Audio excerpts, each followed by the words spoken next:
आलु काटेर रेडी छ।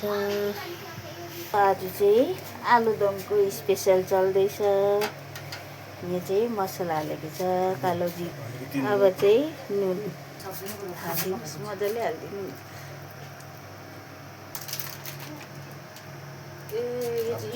आजको साथीहरू मेरो चाहिँ बिहानको खाजा रेडी भइसकेको छ।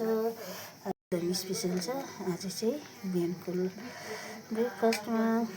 यहाँ चाहिँ चिया पनि पक्दैछ। हो आलुदम, निम्की, भुजा, भुजा छ, निम्की, आलुको झोल।